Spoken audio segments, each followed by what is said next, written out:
Sir Mhm. is telling me we're having more. Now we're good. All right, bam. On the line, we have someone who I'm excited to chat with. As of late, their channel has become one of my favorites. It's a really, really dope channel with a simple concept. Literally, someone reads transcripts from famous court cases that are going on right now. A lot of it's hip hop related and gang related and things like that, which is why it kind of fits in perfect to my show. But I have the narrator on Dusty Vision Radio right now, ladies and gentlemen, on the line, Mei Ling. What up, Mei Ling? Hey guys, hey Dusty Television. What is it? Dusty Television Dusty, TV? you can just call me Dusty Love. It's all good. Dusty. Okay, hey Dusty. Uh, Hey guys, how are you guys doing tonight? we are doing so great.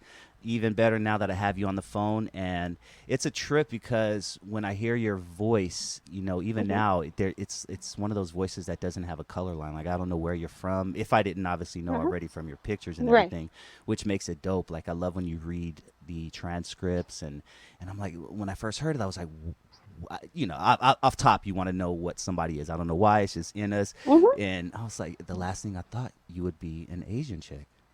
Yeah, I'm actually a quarter Asian and three quarters Mexican. No shit. Okay. So I mean, I have the whole Chinese name. My parents named me, Mei Ling, which means pretty flower. That's why I use the handle pretty flower. Ah, nice, Hmm. nice. Well, let's jump right into it. Let's see here. I I could explain Crown TV, but I'd much rather hear it Sure. come from you. Tell everyone out there what Crown TV is. Well, Crown TV, first of all, Crown Prince, he's just an amazing person altogether. I've known him for going on 2 years already. And just what he had with his channel and what he was building, I've always sat there and supported him, by his side, encouraging him.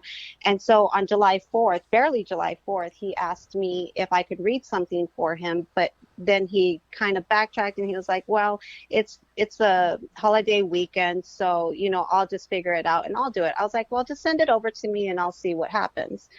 And so he sent it over. I read, record, sent it back. He put it out, and people just fell in love with it. And what we are doing is taking high profile court cases. A lot of them are in the hip hop and rap industry, whether they're old cases or new cases, and people have found taken a liking to it.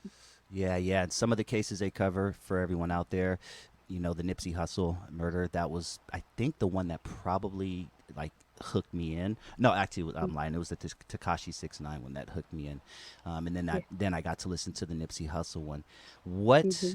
story have you read that you find, or that you find the most fascinating?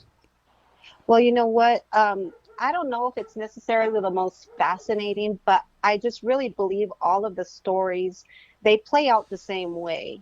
There's nobody that has sat there and been 100% loyal to anybody. So I think Uh, the repeated lesson over all of these cases is the same. yeah, and you can point to no other than Takashi 69, which is one of your Yes. guys' biggest episodes. Let me ask you, as an outside, no, actually, you are an insider. What am I talking about when it comes to hip hop? Um, when it comes to hip hop and the gang life in general, I meant to say you're an outsider to the gang life. I'm assuming you're not a gangster. You might be assuming wrong. So Really? why don't you just ask? I used to be. Yes, I used to be Okay. involved in gangs and drugs and all of that. I was shot Ah, at 17 years old. no shit. Okay, well, let me Hmm. just flip my script, Miss Mayling. Just put me on blast for not doing my research deep enough. I'd love Ooh. that. But okay, so no, that actually makes my question a lot more relevant then. As Yeah. somebody who lived that life in the past, what are your thoughts on a person like Takashi 69? He was not the type of person to have ever been in that situation to begin with.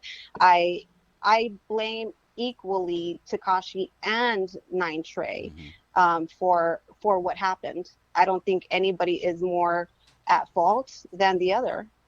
They knew he wasn't built like that, but at the same time, he knew that he wasn't built like that, yet he was out there running his mouth the way that he was. Hmm.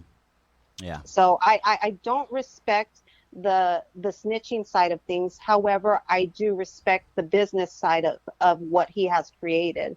But what I do see is not a happy person. Yeah, no, he's definitely faking the funk. Hmm. Yeah. Yeah. Well, So it's just really unfortunate, and I'm fortunate enough to have been able to start researching Takashi and others, before any of this stuff happened. And I have younger children, so I'm able to interact and communicate with my children in a ways to where hopefully they do not end up down those same roads. yeah, yeah.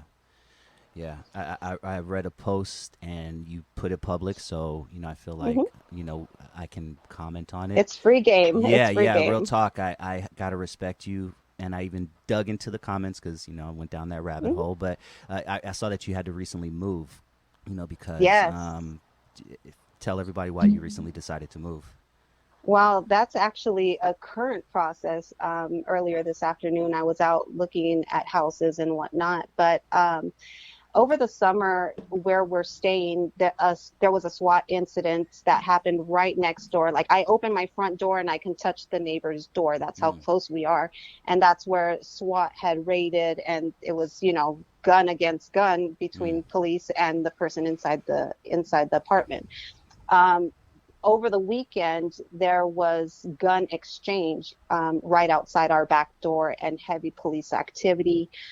Any one of those bullets could have struck through my kids' wall that is right back, where everything was happening. mm. And I don't feel that it's safe. I made a complaint. The apartments are allowing us to move out without any penalty. So I just want to hurry up and get the kids out of here, because even last night there was high police activity. Mm. And today, as I was coming back from looking for a place, we had more police roll up into here. So it's not something that I want to keep my kids around or wait and see what's going to happen. Yeah, yeah. Kudos to you, homegirl. Real Thank talk you. for even making that step and noticing, because that environment can suck your kids in just as easily as it did you back in the day. That's Absolutely, and sick. that was one of my biggest fears. Yeah. And Corrupt from Dogtown Gang, he had me crying in October because he told me that I have to allow my kids to make the mistakes, Mm, because look at who I became as a mm, person. But at the same time, I couldn't fathom any single one of my six children be absorbing a gunshot wound in any fashion. mm-hmm. Yeah. Unfortunately, that came true last month, and my son shot himself in his foot. Holy So, shit. yeah. So Damn, it's been May. crazy. It's been crazy. You know what, May?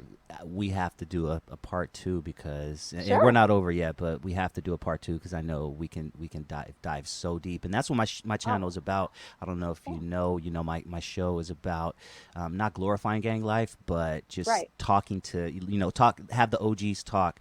I have I don't really have people under 40 Right. on my show. It's usually 40 and above, the ones that have been through it, the ones that have been shot several times, been to prison for Mm-hmm. 14 years and things like that. And I want Yeah. them to share their story to let these kids know, is this something that you really want? You know what I'm saying? No, it really isn't, and I'd be honored to come back on and Yeah, talk I about love that, that. because that's what I prefer to do is, gang prevention, or even Oh, girl. just just felonious activity prevention, Yeah, you just tugged my heart because that's my number one fight is black on black, black on Latino, black inner city Hmm. murder. You know what I'm Inner saying? city. Yeah. Yep, So we'll talk more about that offline. I'm glad we definitely. connected on that. But I want to ask you one more Me too. question, and then Sure, we'll give you a chance to promote anything you got going on. But sure. one of the episodes that I guess is trending because I've heard several rappers talk about it. I mean, post about it. From Mhm. everywhere from LA to Chicago to New York. But Yeah. and we did a piece on this gentleman on my program here, so I want to bring him up. But Cowboy, aka Thundercat, Hmm.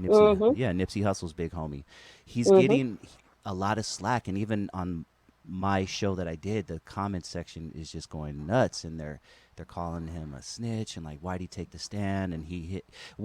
I don't care. I don't want to know what your thoughts on him specifically are, but what are your thoughts on Hmm. the fact that people walked away with that notion? You know what? It's hard to say, because unless you're in that situation, if that was your best friend, if that was your brother, like, Hmm. and you were there, what would you do? Realistically, what would you do? Hmm. Yeah. I know what I would do, but I can't speak for anybody else who who does? You know what I'm saying? So what would you do? Just really stop and think to yourself, what would you do? And if you really put yourself in that situation, you really don't know, because nobody was expecting for Nipsey to get shot that day, not even Cowboy. Yeah. Yeah. There it is, homegirl. Well, we got to wrap it up, but where can everybody find you specifically? Talk to us about Dragon's Lair Entertainment, and where can we find Crown TV? Yeah, well, you can find Crown TV at Crown TV News on YouTube. For me, you can find me at Pretty Flower 2618, or Dragon's Lair ENT on Instagram, Facebook, Twitter. Most likely, just look up Mei Ling or Pretty Flower 2618. You'll find me. There it is, homegirl. I'll definitely get with you offline. I appreciate you coming on, and next time we got to do a full 30 minutes because Let's do wanna it. dive in and help some of these kids out there. It's been a pleasure. Yeah, we got to make a change. Sounds We good. definitely gotta make I'll a change. connect with you within 24 hours, and you have a beautiful night, okay? Sounds great. You too. Thanks Thank for you having so me. much. Peace. Good night. Love that. That's dope, man. Yeah, check them out. Crown TV, CROWNED TV. They're blowing up, man. They're blowing up. It's a dope ass channel, and that's all they do. Dre, is she just reads transcripts of court documents, and you see how many people snitch. That's the crazy part. Yeah. That's the crazy What the part. hell? And not connecting what we just talked about in the last story to that, but I'm just saying, like, you see how many people snitch, dog. It's a fucking trip, man. I mean, anybody would do it because these days, there's no code, and there shouldn't be when No. it comes to some crimes. No. But other than that, also people want to just save their life. Yeah, They just want to exactly. save their tail. Everybody's selfish, entitled. Exactly, dude. Dre Day, why Alright. don't you pull some music up? I'm gonna go pee Alright. real quick, and then we're gonna jump in to our next guest. He has a dope story, man. He spent time in jail trying to fight a murder case, 5 years. Mr. Isaac Pedroza will be joining us right after this. My boy Dre Day is going to find us something nice while I go take a pee. You are tuned in to Dusty Vision Radio, Super Audio Network, every Thursday, 7 p.m. Pacific Standard Time. If you can't tell, I'm trying to drag it out. But hey, just throw on some lo-fi shit or something. There you go. Radio, Super Audio Network. A little bit of Run DMC right there. Take it back to the 80s. Classic shit. Let's keep the party going. Dre on the line. We have somebody who I'm really excited to chat with. I know a little bit about his story, and I know you guys are going to find it fascinating out there. Ladies and gentlemen, on the line, I have Mr. Isaac Pedroza. What up, Isaac? What up, my bro? Good to talk to you, homeboy. Yes, sir. Yeah. So before we get started, I want to give everybody an idea, and I want to encourage them to go check out some of his videos that he has on YouTube. He has been on all the big guy shows. When I say big guys, I mean in the Big Hercs, who I had the pleasure interviewing not too long ago. He's been on Street TV, I do believe, and he gets more in depth of how he had to spend 5 years fighting a murder charge. And what we're going to do on my show today, Isaac, and I hope you're cool with that, is we're going to kind of talk about, your life and growing up and things like that and what actually led up to that. And then I kind of want that to be, the grand finale, and we could talk about that. Yes, sir. But so you started gangbanging at 9, correct? Yeah, man. I started 9 years old, 4th grade. That's how I remember the age, because it was the grade I was in. So that's pretty much the age you are. Trip. Can you just give me just 1 minute? Go ahead, I'm go gonna ahead. get this water real quick. Do your thing, homie. Do your thing. Dusty Vision Radio, Super Audio Network. This is that good shit, guys. We're back. The good stuff you get to see behind the scenes. I'm guessing that this video is going to be split up into 2s, 3s. So make sure you guys go back to the archive and check out the first 2. Oh, okay. Yeah, it's all good if you can. My producer Dre said he'll fuse them together, but you guys know the deal. You've been dealing with this for a while. But yes, Dusty Vision Radio right here. It is hot as fuck. I'm pretty much ready, bro. All right. Whenever you are. Beautiful. Let's do it. We'll jump right back into it, man. I want to start with that question that I last asked you, and then we'll just keep the party going. If you could point to one specific thing, it could be a bunch of stuff, obviously, but if it was one specific thing, what would you say was the main reason you started gangbanging? The main reason that I always look back on, as I always say, is it's the influence I had when I was young. A specific person, actually, I had a childhood friend, and he was a couple years older than me, about 3 years older than me, and he was already hanging around with the neighborhood, hanging around with the homies, and that's how I got connected to the neighborhood. I don't know, how my life would have turned out if I never like met him, or like I would have probably still ended up strained that way. But that's what I always look back on as a person that influenced me, and I think it happened like that for a lot of people. You know, it all depends, man. Is where you hang around, who you hang around with, and that really affects your everyday life, man, and your future eventually. Yeah, facts, homie, facts. Should take me to that day when you got put on, when you got jumped in. How does it work with your hood? Um, well, me, bro, I started out young. I started out, Hmm. um, really young, so I didn't get jumped in until I was older because that's just how it was, bro. Is that uh, you know, they didn't. I was too young, Hmm. Yeah. nobody was getting in at that young age at that time. But so I backed up my neighborhood for about 3 years. But the day I got jumped in, I always remember it was on my birthday, so I can think back. It was on November 27th, and I believe it was 1990, and I had just turned 12 years old. And that was the day I got jumped in. Garvey Park, I still remember. There was only a couple of us, and some homies jumped. There was so few of us that they jumped in one homie, and then that homie and another homie jumped in another homeboy, and then those two jumped me in. It was crazy because there wasn't that many of us, and three of us got jumped in at one time. So that's how it went down, man. During that time, I mean, it's different for everybody, man. That's how it went down for me. Some people they've gotten jumped in um, sooner. I'm actually glad that I kind of had that little foundation up under me before I even got into the hood. But so it's not like there's no specific requirement as far as time wise, but the only requirement is is that you're with it, man. You're with it, and we won't get into details and stuff, but that's a requirement, man. I don't know how it is now, man. But back then, you had to be you had to be at least the type of individual where you're not gonna be afraid to, you know, to make some do something, man. If you need to. Yeah. So Yeah. Well, yeah, that's how it was, man. what years were you most active, would you say? Where it was just on and cracking. Man, from the late '80s, bro, to all the '90s, Okay. all the '90s, Okay.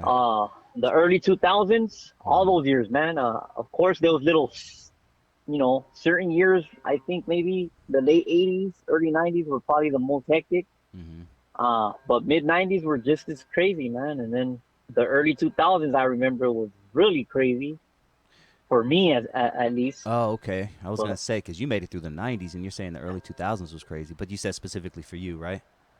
yeah, specifically for me, I mean, in my life, it's different for everybody, man. Yeah. Some people, it all depends on the individual. Some people, they're not even, I mean, they may not even see it like that. Hmm. You know what I'm saying? It depends who the person is, individual, what you were doing. If you're out there gang banging, or if you're just doing drugs, partying, or whatever. I mean, it all depends on who you're asking. But for me, uh, those years, man. I mean, predominantly not in LA, in the LA area. Those years were cracking, bro. Everywhere, Hmm. every city, Yeah. every place. Yeah. Didn't matter where you were at, man. They don't know how good they have it. We have it in LA now, man. Yeah, You and I, we're for about the real. same age. We're in our 40s. I'm assuming you're in your 40s. Yeah, I'm Just from your 41. look. Yeah. Yeah, same. So, growing up in 91, 92 in LA, East LA, where we were, it was a war zone. That there's no better way to put it. We had upwards of 2,500 murders in LA in 1992. Look it up. I'm not making it up. That was the year that it was at its top. And now we probably have 400, maybe 500. You know, it's nowhere close, man. right. Man, dog, yeah, definitely. And back then, all the murders predominantly, bro, were gang It was related. gang. That's what that was gonna be. Yeah. And now, like a small fraction. There's a lot of murders, but it doesn't mean all those murders are gang related. Yeah, exactly. Yeah. Yeah. So Yeah. you gotta factor that in, you know. Yeah. Alonzo, Alex Alonzo, shout out to him. He breaks it down on his channel on one of his videos where, yeah, not all, just a very small fraction of killings in LA are gang related, but back then, like you said, it was on and cracking. But I want to take it to 1998. There was a murder that happened.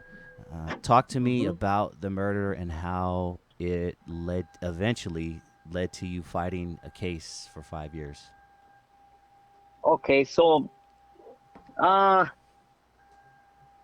obviously there's you know, I'm gonna speak on what I know and the facts that are out there that are public knowledge. You can look it up, you know. I mean, anybody can type it in.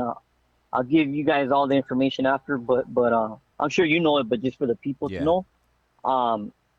But pretty much one of my older homeboys got killed in 1998, and this happened in November, late November. I believe it was the 25th of November, 1998, before Thanksgiving. And so this murder occurred that day. Let me see, maybe right around January of 99, 2 months after, maybe even a month after this murder occurred. I started hearing on the street that they were looking for me. They were looking for me for this murder that happened, bro. So I was in my neighborhood. I was fresh out of prison. I had just got out of prison.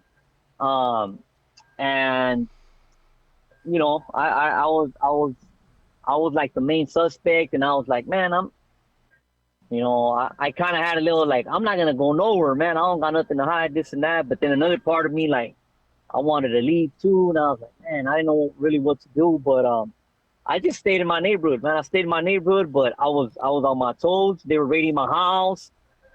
They were hitting different spots, and I used to always get away, man. And they used to always tell my homeboys, when we catch them, man, we're gonna, you know, we got something coming, this and that. So anyhow, they used to raid my house, man, and they never caught me. I always got away. I always had a little secret hideout, a getaway to get away.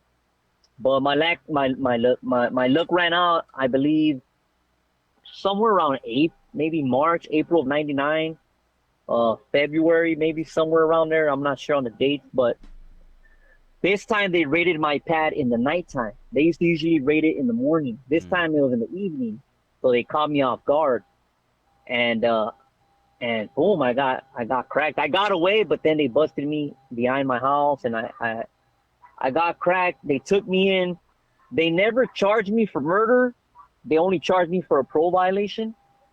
And I went through I spent a year in jail and in prison, and they never charged me for murder. But this whole time I'm thinking they're going to charge me because it was on my paperwork that I was arrested for murder. But they never charged me. It was only on my parole papers.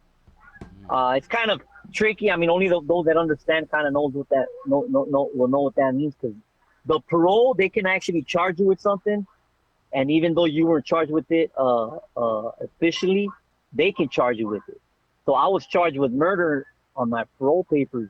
So anyhow, when that happened, you know, normally I was just like, I had that in the back of, I had that hanging over my head, bro, my whole term. I did a whole year. I ended up in Centinela. I went to Chino. I went to Centinela. And then I had that case hanging over my head. And then I got out. They released me. I got out. Boom. Never really heard nothing about it ever again, bro, until the year 2008. In 2008, Yeah, that's 10 years, bro. 10 Wow, years homie. from when it happened. I didn't hear nothing about it. Now let me ask you. And, Go ahead, keep going, go keep ahead. going. No, you keep going. Actually, I want to know. No, well, I mean, I was gonna lead into. I don't know if you want me to lead right Yeah, into please. that or. If Well, you, I was wondering if it was something you were even thinking of that whole time. Like, did you wake up thinking about it, and or it popped in my head every now and then, okay, but not as much as during that whole year when I yeah, was But eventually, I kind of like it wasn't really a factor, really, yeah. I would because I think had after other 10 issues. years, yeah, Yeah, I already had all, you know what I mean, all kinds of other stuff piled up on top of that. You know, I had other cases. I had gun charges. I had in-house cases. I had you know, different relationships. I had all, you know what I mean, just life, bro, just different things like in the gangbang life, especially. yeah. But yeah, bro, it was back there somewhere. You know, it used to try to come haunting me, and you know, and eventually it did, bro. Yeah. So 2008, what happened? So in 2000, hold on, excuse me, real quick, one It's all second. good. Do your thing, Doc. I'll sing a little song. So, so what happened was in 2003, I got arrested, bro, for a high-speed chase in Alhambra, El Sereno area. I jumped on a 710. I got away. Me and my little homie got away. And then they found us after like an hour, man. Like someone told on us. They found us behind a house, someone hiding, but we had got away clean, bro. High-speed chase and everything, man. And I ended up getting 32 months with 80%. For that case, I ended up going upstate. I went to Centinela. I ended up catching another case in there. And so I ended up doing a total of 4 years, pretty much a little bit over 4 years. So I got out in 2008, January 1st. I got out from New Corcoran State Prison, which is a level 4, 180 yard. And you know, I had my points that shot up because of the other case. I was in Tehachapi, the 180 yard. I got out, and I was out about a month and a half. And then on February 14th, it's a trip because I got out on a holiday. I got busted on a holiday. I got busted November 27th, which was Thanksgiving Day, and it just happened to be my birthday. That was 2003. Yeah. I got busted on a holiday. I get out on a holiday January 1st, 2008. And then I go to see my parole officer February 14th, 2008, another holiday. And that's the day they questioned me for a murder. No shit. They try to get me to turn against one of my older homeboys. They try to turn me, you know, they offered me my freedom. They did all that, bro. They pretty much try to turn me. They try to get me to cooperate with them. And I didn't have nothing for them, bro. And they pretty much, I got, you know, they told me stand up. They slapped the cuffs on me. And I spent the next 5 years in the LA County Jail, man, fighting the murder case. Damn, dude. And this is where I want to encourage everybody to check out the Big Herc Prison Talk interview specifically, because he goes deep into how he actually, you know, had to go about himself, you know, doing certain shit because the system, as we all know, is pretty shitty. And you made it out, man. Anybody who knows about anything about what he did, it's an amazing story. So I'm gonna give a shout out to Big Herc because he's a friend of the show, and I encourage you guys to check that out. But I want to ask you a specific question. Explain to me what it's like for an active gang member, specifically yourself. You know, that first day stepping into prison. What's it like? Give me a rundown. You know, who are you linking with? What's the day like? Stepping into prison my first time? Yeah, your first time, yeah. My first time, okay. Well, as an active gang member, obviously, you know. Yeah, I would have to say, I would have to include the LA County Jail as a part of that whole phase, I guess, because when you go into LA County Jail, I went to LA County Jail when I was 16 years old. And when you go through there, especially during that time, which was in the mid 90s, you know, it was pretty crazy, man, pretty active. It was a lot of stuff. It was like a jungle in that place. And so before I got to prison, I was already, whatever you need to pick up, if you go through the LA County Jail, you're gonna pick it up before you get to that prison, you know. So that's where it all started for me. Is I was a young kid, bro. I was 16 years old, and my first time in prison, I was 17 years old. I was still a juvenile. I was under a different name. Um, I was kind of hiding from the system, and I ended up in prison, man. And they didn't even know who I was. I was under a different name, and that was my experience, But it was, I was already. I guess I'm not gonna. I wasn't as shocked, I guess, or as most people would be their first time in prison, because I was already prepared and like kind of refined. I was already on top of things, bro. Like, I was already laced up, bro, to the game, and so it was a little bit different, I think, for me and for a lot of us that we kind of like we get some schooling in where you're in the street, of course. But then when you go through the county, you even get more schooling. You start asking questions, and they tell you find out everything you need to know. That way, when you get there, you're just normal program, man. You're already you don't need to change nothing, man. Just Business continue as being usual who you type are. shit. Yeah, pretty much, Mm-hmm. So that's how it was for me. But I mean, yeah, it was an experience. It was, it was a trip. Like it wasn't what I expected. It wasn't as bad as I Okay. as I thought it would be.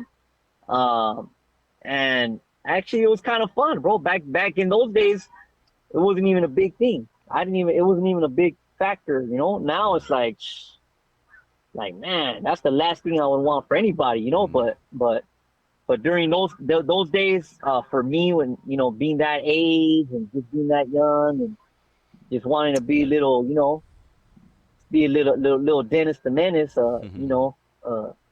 was a whole nother trip for me, bro. Yeah, yeah. Well, shit, I want to fast forward a lot, maybe not a lot, but to a church that has a special place in my heart personally because my stepfather, rest in peace. This church changed his life as well. My stepfather, was living that life as well. The street life, veterano status, and Victory Outreach came to him, and Wow. it changed his life. Literally, it was like night and day. And I'm just glad to say, now that he's not around, that I can remember him for his better self than what he was Yeah. before. But yeah, it was a trip about how Victory Outreach just had that effect on him. And for anyone who doesn't know, it's a church out there that's specific. They kind of specifically target the gang members, the druggies, the people that the regular churches seem to shun away. But talk to me about your experience with them and how that kind of led to where you are now as a free man. Well, I I went into Victory Outreach. Well, first of all, I'm no longer part of that ministry, but I still love them. I still got a lot of homeboys that are part of Victory Outreach. They're my family, and it's a special place. But when I got out of jail, I needed somewhere to go to pretty much I needed to surrender to God, and I knew God had a calling upon my life, but I didn't know what to do, where to go. I didn't know nothing. And the Lord led me there, bro. Led me to Victory Outreach. I have an aunt whose husband is a pastor out there in Brawley, California, down south at the bottom of California. And that's where I ended up. I went into a men's home. I stayed there about a year, graduated, went into a second phase, stayed there another half a year. My wife, she went into a Victory Outreach women's home out here in Eagle Rock. That's where she grew up, out there in that area, Glass House Park area. And she graduated, and then we moved her out to where I live. We got married. I had my first son. My son's 3 years old now. Nice. And I've been living out in the Imperial Valley now. I'm always out in LA, doing a lot of stuff out here. But that's where I live is El Centro, California, in the Imperial Valley, and Victory Outreach is played a big role in our life. Like I said, the Lord kind of moved us on to a different ministry Christ Community Church, and we love where we're at. You know, that's where we belong. But Victory Outreach, it definitely is a special place. Like you mentioned, it's not like that as much now as it was back then, known for reaching only gang members and drug addicts. But it does, you know, that's a big part of it. It's kind of evolved and kind of it reaches a diverse, you know, diversity of different type of people, man. You know, and but yeah, the main chunk of people that come out through there is usually ex gang members, drug addicts, prostitutes, the worst, man, pretty much the worst that you could find, man. And so the Lord has raised up that ministry specifically, and it's a beautiful thing what they're doing, man. Yeah, man. I got one more question for you, and then I want to give you a chance to promote anything you have going on. But my question to you is, if you had a minute to sit down with a 9-year-old Isaac, who is just about to do his thing in the street, you know, he has one foot in, one foot out.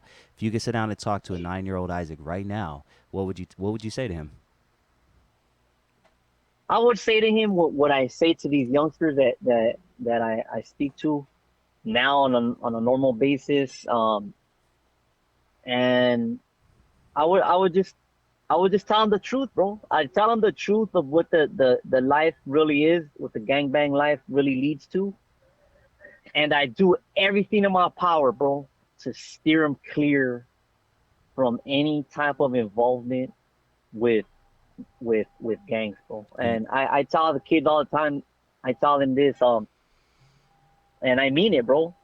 And I always tell them, I'm like, you don't have to be, in order for you to be cool, you don't have to be from the hood, or you don't have to be a gang member. People will respect you still as a man, whether you're from nowhere, and some people even respect you more because you chose to say, nah, man, I'm cool.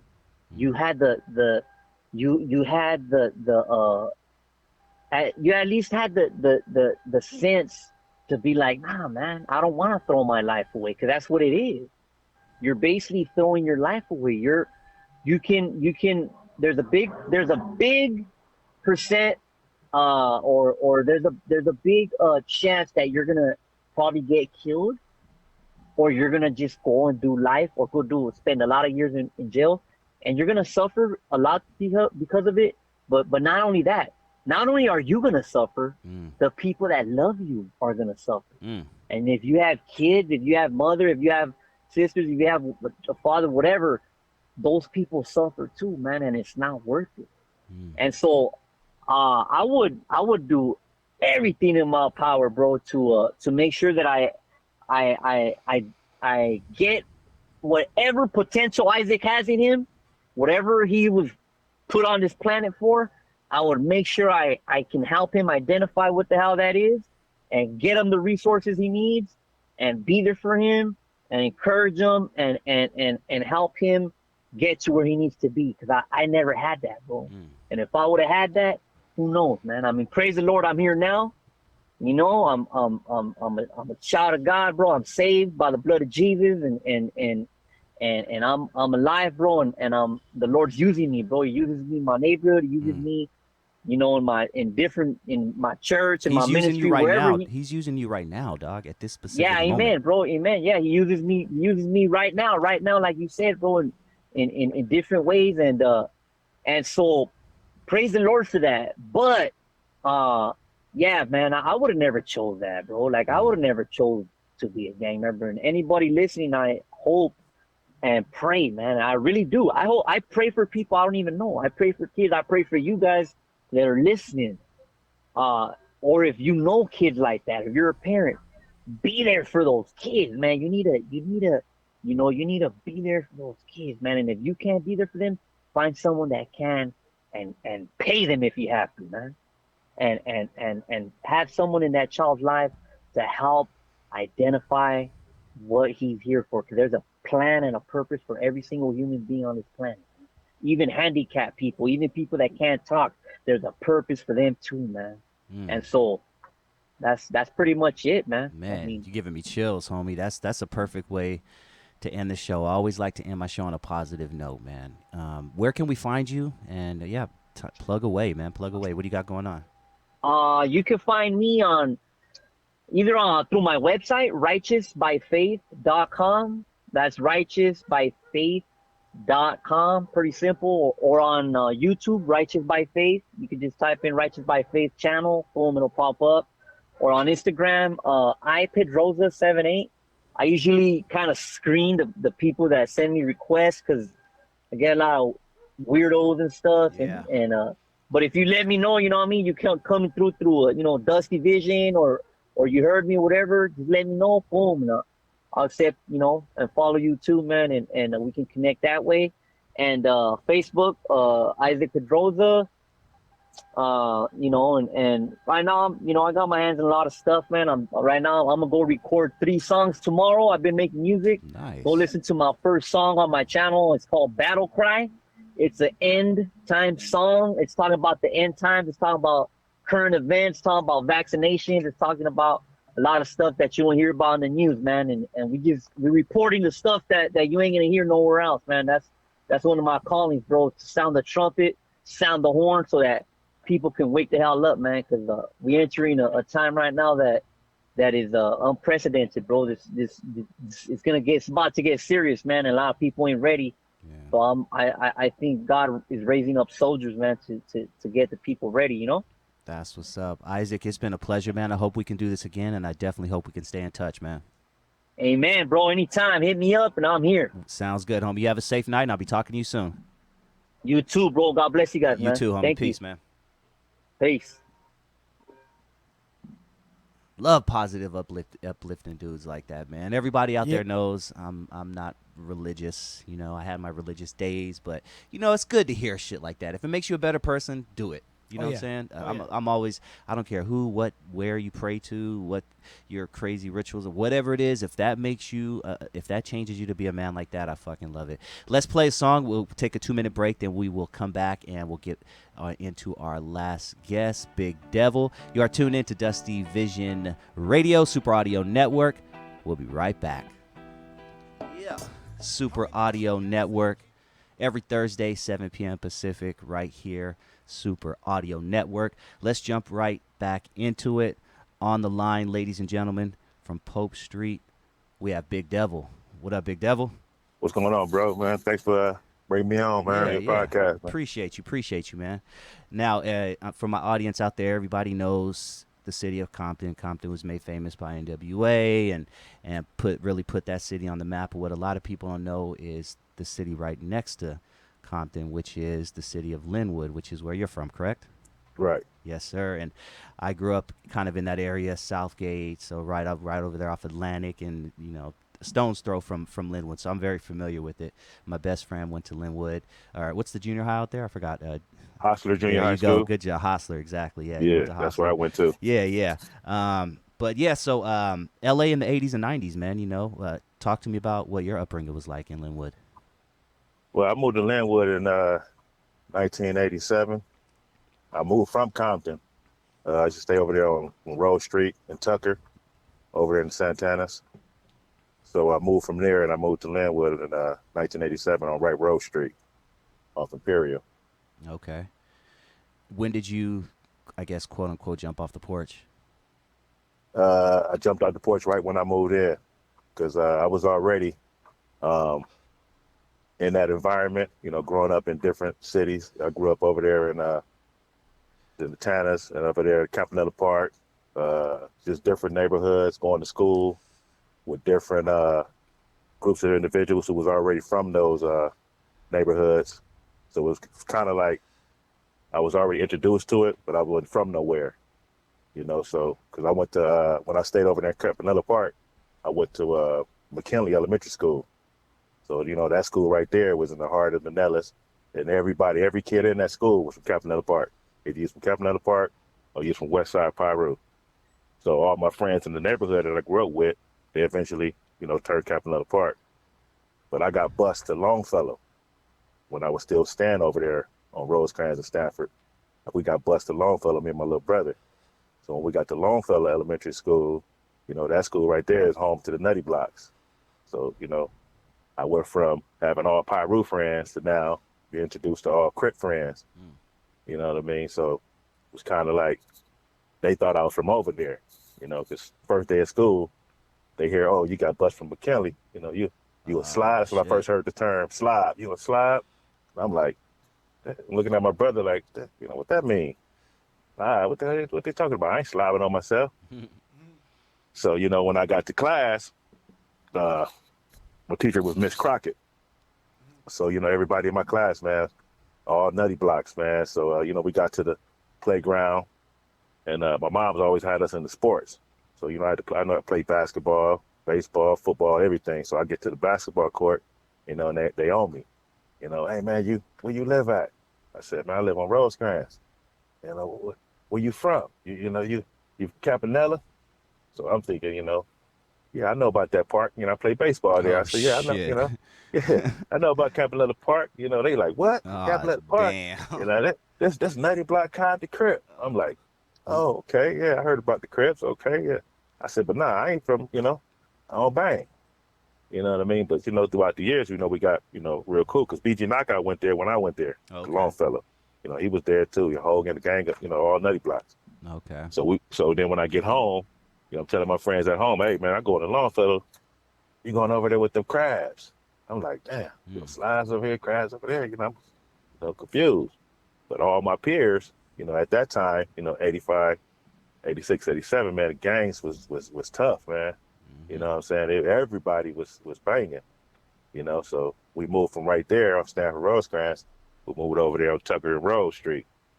You know what I'm saying? That when we moved over there, you know, that was gang infested too, Santana's. Mm-hmm.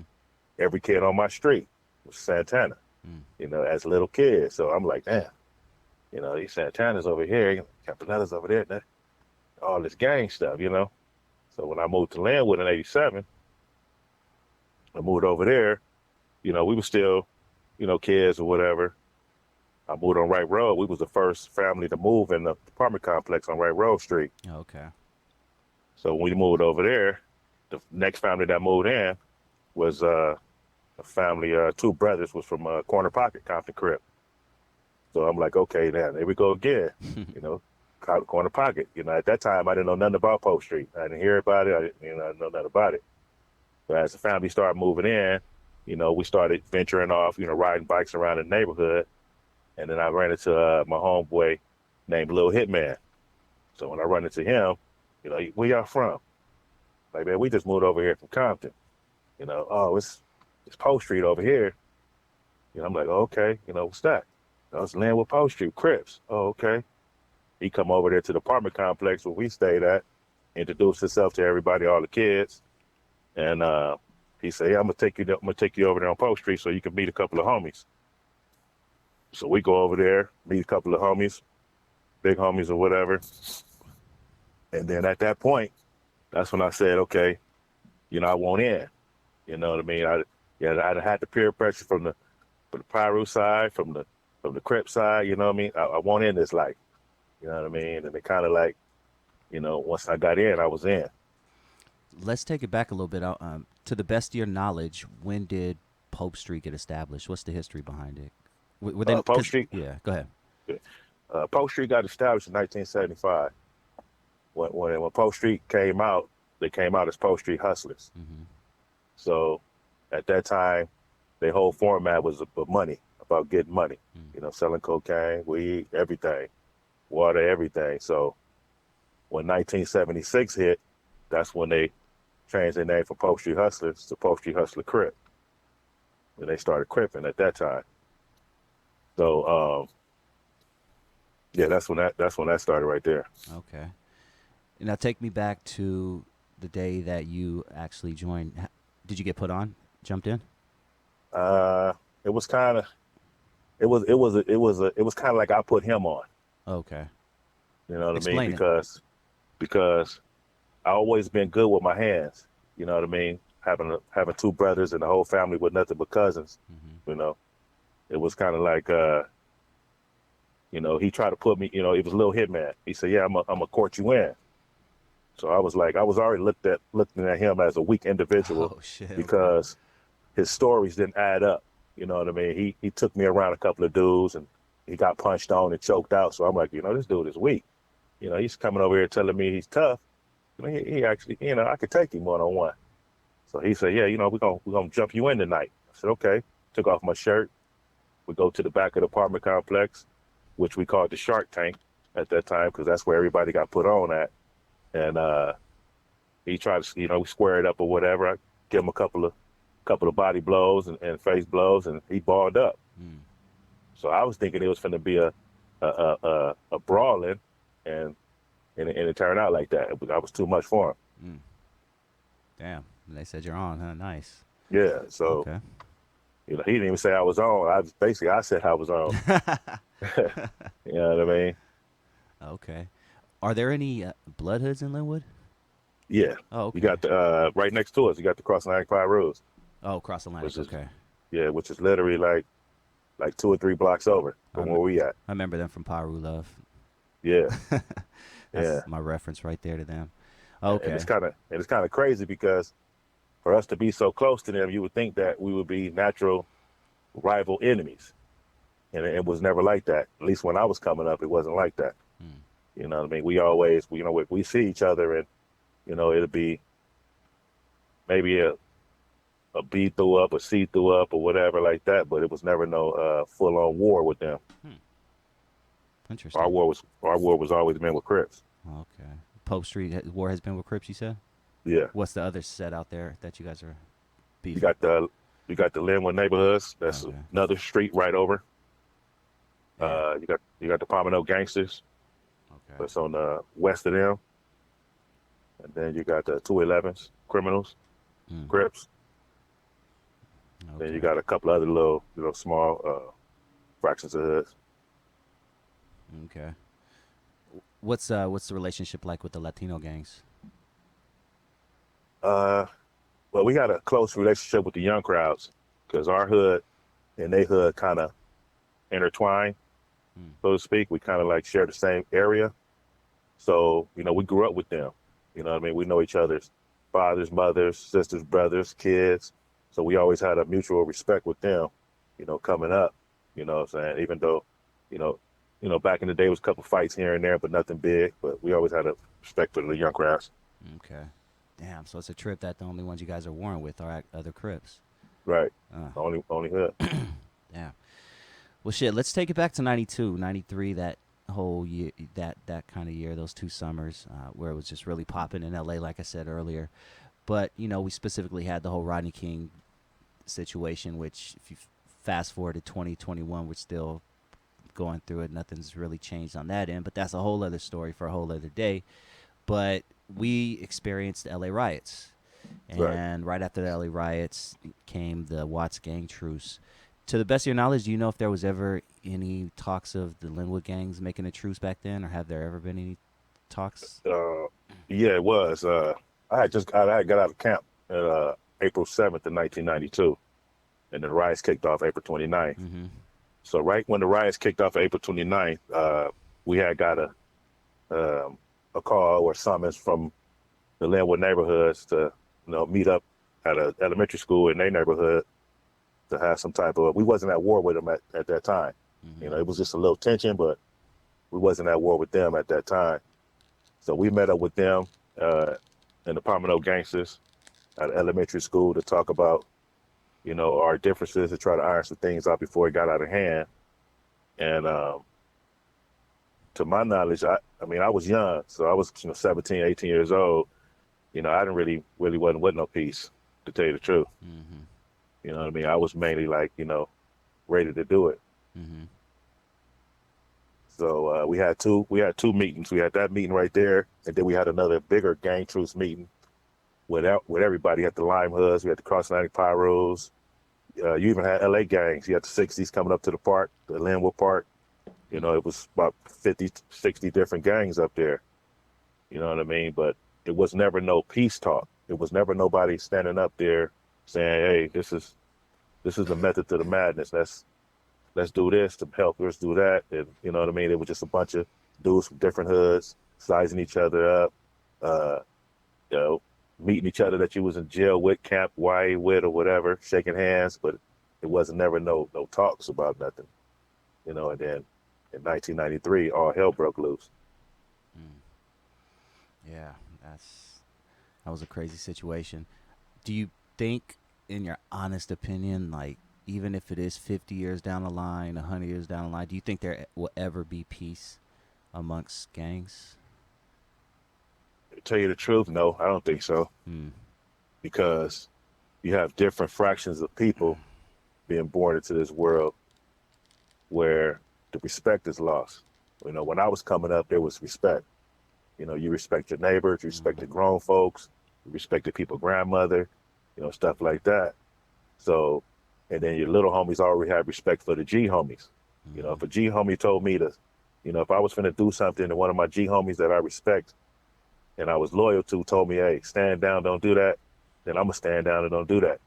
You know, not because I'm scared of him, it's because of the loyalty and respect that I have for him and for my hood. Just you know, don't do that. You know what I mean? Gonna cause some problems. You know, this days and time, you got these youngsters where they just lost all respect and they lost loyalty for really what it stood for. So they don't give, they don't care. You know what I mean? I'm gonna go and commit this murder, go kill this other black man. I don't care what the big homie say. And that's what's gonna keep it going on. Revolving doors just gonna keep going on and on. You know what I mean? And then when you lose a loved one, uh, it's hard to take. It's hard to forget. It's hard to forgive, and it's hard to get that back. Yeah. Like, you know what I mean? Yeah, that's facts, man. Well, shit. Let me ask you. So, Pope Street, they use a light blue rag, right? Right. Oh, okay. Right. Do you know what the history behind that was, or is it just something they decided to do to stand out? It's just something the big homies came up with. Yeah. You know, the pot of blue rags. But when my generation formed, which is the baby gangsters, in '87 and probably like '88, '89, we took the hustler off. Okay. Not in any disrespect for our big homies, but my generation didn't feel that we were true hustlers. Even though we was getting money, we was more of conflict. You know, we wasn't at war with nobody, but you know, we wanted to go to war with somebody. You know what I mean? We wanted to put our name out there. We wanted to be feared. We wanted to be known. You know what I mean? So, you know what I mean? Okay. You there? Yeah, I'm here. Oh, okay, cool. Just want to make sure we had a little click. Hold on one second. Sorry. Now, we grew up in the era of gangster rap, you know, movies like Colors and Menace to Society and things like that.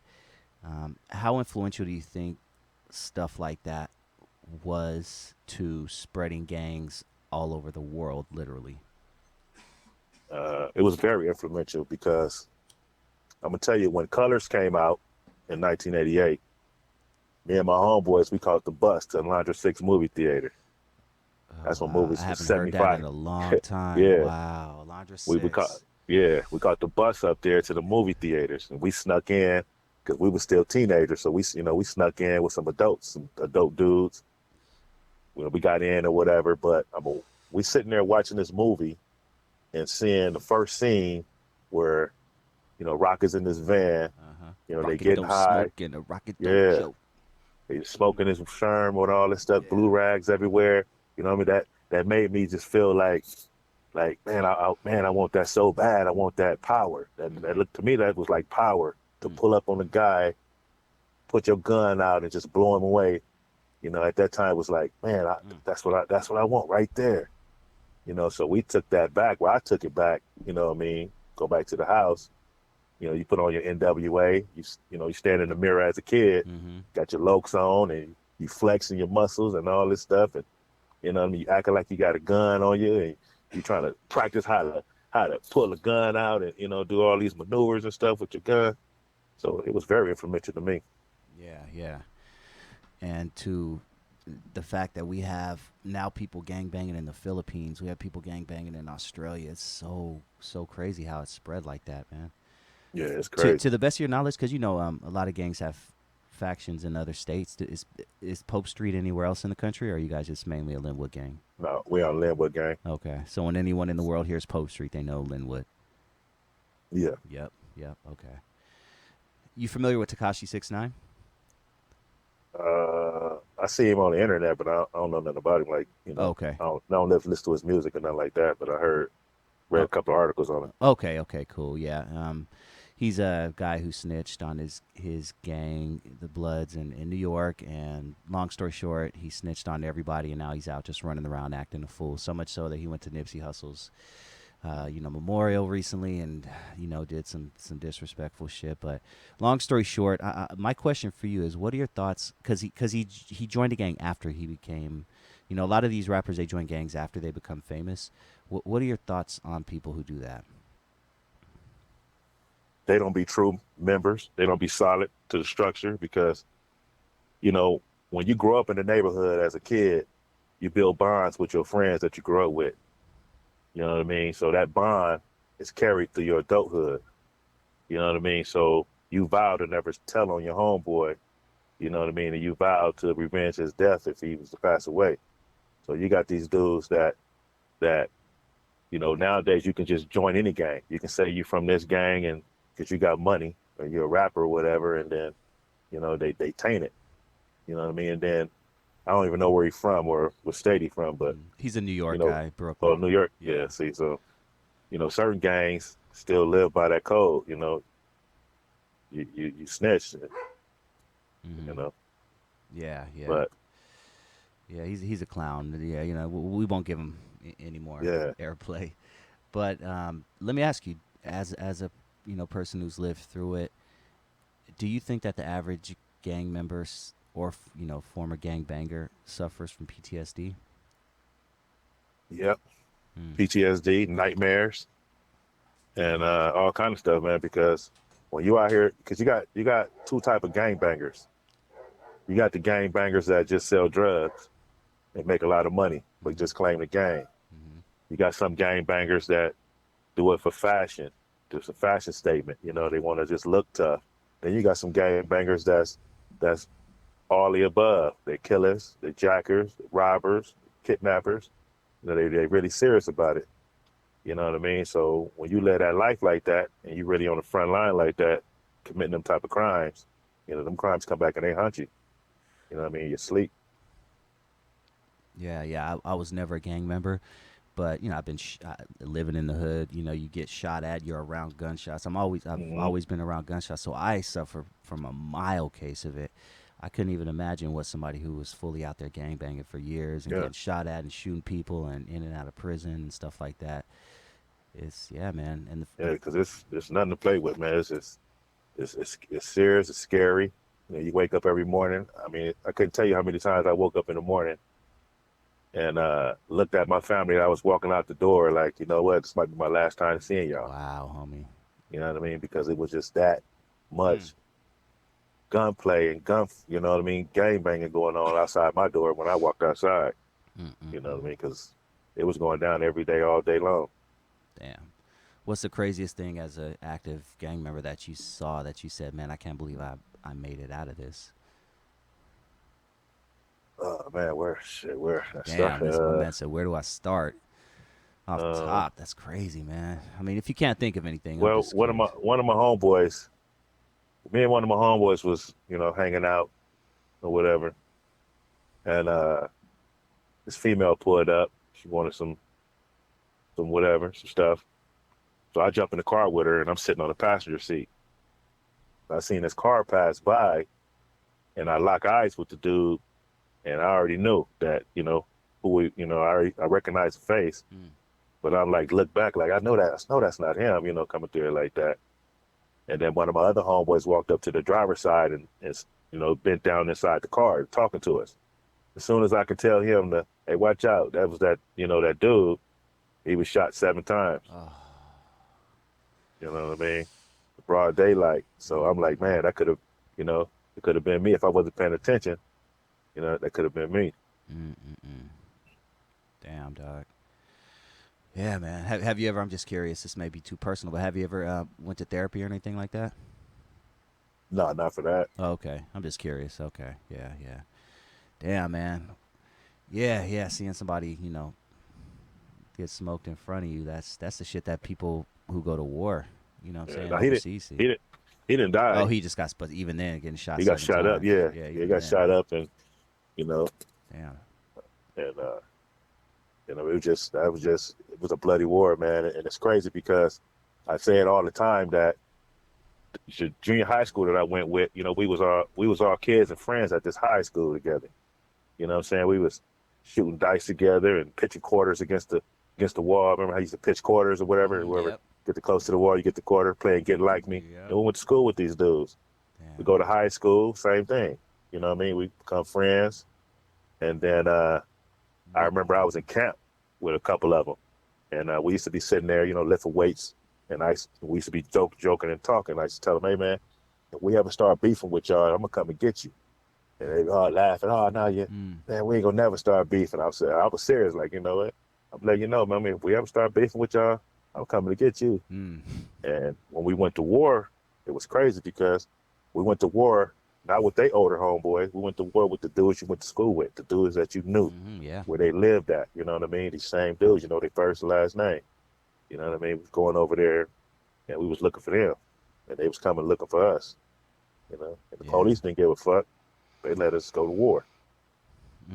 Yeah, my boy Sin Loke from a neighborhood in Compton, he went to Dominguez High, and yeah, he said the same thing, man. They all grew up, going to elementary, because in Compton, as you know, it's like that. You throw a rock and you hit 3 gangs. You know what I'm saying? Mm-hmm. And yeah, they were all going to school until where eventually they just all had to, start shooting each other. So much so it was crazy that Dominguez High, I don't know if it's like that to this day, but back in the day you would have to, the Crips entered on one side of the school, like on the Alondra side, and then the Bloods entered on the other side. Yeah, Dominguez that was our rival enemies. The high school, playing with the Dominguez. Yeah, you Every guys played time we football. played, Oh yeah, did you play football? man, it was all. Nah, I Oh, got okay. kicked off the team, man. I was. You can't come to practice in Chuck Taylor and blue rags and shit. You gotta. Yeah. Your coach wasn't having that shit. That's hilarious, man. Yeah. We played Dominguez shit a bunch of times throughout my high school year and shit. That motherfucking field, man. You get sliced by glass. You fucking step on a fucking a mine and shit. That was the worst field ever. I don't know if it's still like that, but that's how it was back in the day. Mm-hmm. Yeah, man. I never went to Dominguez. Like our visit, or when we go to visit Dominguez, I never went. But for our home games, oh yeah, we was there We was there full force. Yeah, Linwood Knights, man, purple. Yeah, that's crazy. I banged a chick from Linwood. She was really nice, really nice. Mm-hmm. But yeah, man. So I guess my last question for you is, remind me again how old you were when you, I guess, technically joined Pope Street. Probably about 14. 14, okay. And you're probably in your 40s right now. I'll be 46 tomorrow. There it is. We're in the same age range. All right, cool. Let me ask you, if you had a chance to talk to a 14-year-old you know what I'm saying, for a minute or two, what would you say to him? Try to get a career, gain a career, something that you like to do, and take care of your family. Listen to your elders, respect your mother and father, and don't take your life for granted. Any opportunity you get, take advantage of it, because we live in the different times. This ain't the 80s or the 70s no more, man. We living in way different times, and plan 20 years down the line, plan your life 10 years down the line, set yourself up for a good future. Yeah. That's what I would tell them. That's what's up, man. No better way to end the show. Big Devil, it's been a pleasure, man. I want to thank you once again for coming on the program. Do you have anything you want to promote? Yeah, you got any projects or anything? Or I'm writing an autobiography. Oh, I just finished it, so tell us about it. Just about my life story. Just growing up in different neighborhoods, and my upbringing, my family, my mother and father, and it's a good book, man. It's a good book. It's not a it's a true story, ain't a fiction, and it's really a success story. You know what I mean? Went through everything that I went through and lived the life I lived. There's no way I was supposed to be here at 46 living the life that I'm living today. That's what's up, man. And I want to. I'm gonna make this official now. I'm gonna drop this on everybody, especially people who I think have a message out there and who have lived a crazy life. But I would suggest you getting a YouTube channel and just start talking. Just start talking about your life, man. Pick a Right. topic. The time, just like you told me about the time your homie got shot 7 times in front. You could do a 20-minute YouTube video on that, get thousands, maybe even millions of views, and really make it something, dog. Like, don't downplay technology. Use everything to Right. your advantage, man. I'm just gonna drop that on Right. you, and you kind of run with it, or just hold it there and think about it or whatever. But I'm gonna plant that little seed, and I'm Yeah. just throwing that out there, man. Yeah, 'cause I definitely need to get that out there, and you know what I mean, because everybody got a story to tell. Yeah, You know man. what I mean, everybody life is a unique situation. You know. Yeah, word, man. Well, thank you so much, Big Devil. I'll be talking to you soon. All right. Okay, thanks. All right, man. Peace. Peace. Good shit, man. I feel great. We had a couple of hiccups. Actually, they won't know we had the hiccups. We But had yeah, a actually, yeah, they few won't. hiccups. Yeah, they won't know because my man Dre is gonna piece it all together, make it all pretty for Yeah. you, Yeah. and post it up. But yes, Dusty Vision Radio every Thursday, 7 p.m. Pacific Yep. Standard Time, right here on Super Audio Network. Make sure you check out all the other dope programs we have right here on this channel. We have something for everybody, and I more encourage coming. you guys. We finally hit that 1K mark on the 1K, baby. subscribers. So thank you guys so much for all the love. Please continue to tune in, and we promise to continue to keep giving you guys great content. I will see you next Thursday, 7 p.m. Super Audio Network. Peace.